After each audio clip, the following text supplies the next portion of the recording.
Magandang araw sa lahat, welcome po ulit dito sa atin channel ang Biyahe i-Komida. Maraming salamat sa lahat ng nag-subscribe indeed. Nais namin ipaalam sa lahat ng amin mga subscribers na magkakaroon ng kaunting pagbabago sa atin mga content sa mga darating na araw, lalo na sa paparating na Kapaskuhan at Bagong Taon. Ito ay handog ng amin team sa lahat, lalo na sa atin mga kababayan OFW na hindi makakauwi ngayon paparating na okasyon. Maraming salamat sa lahat. Punta tayo sa atin topic, December 14, 2025. Angelica Panganiban may inamin tungkol sa kanila ni Angel Locsin.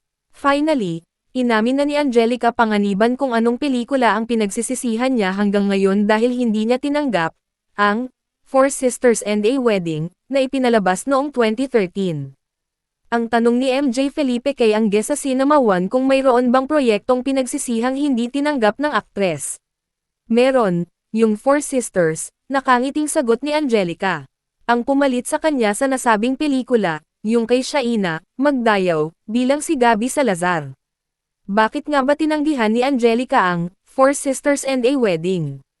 Kakatapos lang kasi namin ng One More Try, malumanay na sagot ng aktres. Nakasama ni Angelica sa One More Try, na idinirect ni Ruel Bayani, sina Zanjo Marudo, Dingdong Dantes at Angel Locsin.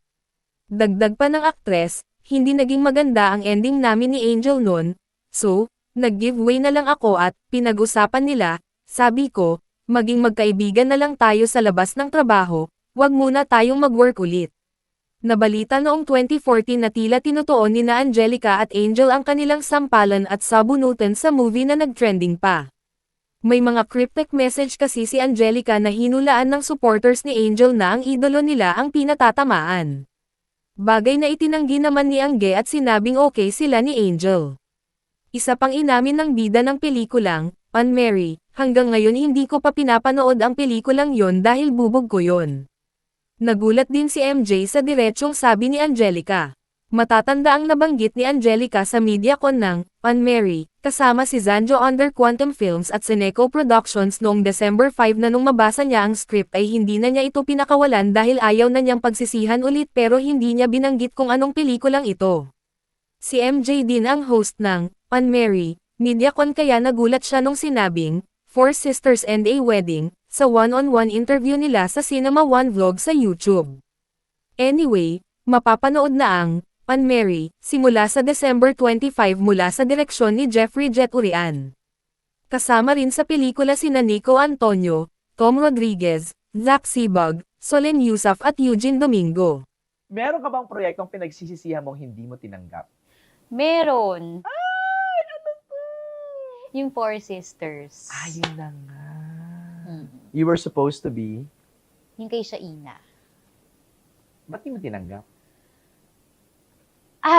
Nakatapos lang kasi namin gawin yung One More Try. That's why. And hindi naging maganda yung ending namin ni Angel nun. So, nag-giveaway na lang ako na Okay. maging magkaibigan na lang tayo sa labas ng trabaho. Huwag na muna Right. tayong mag-work ulit. Okay. So, yun yung naging ano ko nun. Tapos, syempre, alam mo, hindi ko pa rin pinapanood yung movie na yun. Ay, totoo. Bubog ko yun eh. Panoorin ang buong video sa YouTube channel ng Cinema One at mag-subscribe. E-click ang mga link sa description box. At yan ang ating latest showbiz chika update for today. Huwag kalimutan mag-subscribe, i-click ang notification bell for more showbiz chika updates at suportahan po ang ating Facebook page. Maraming salamat sa lahat ng nag-subscribe indeed. Magandang buhay sa lahat. Adios.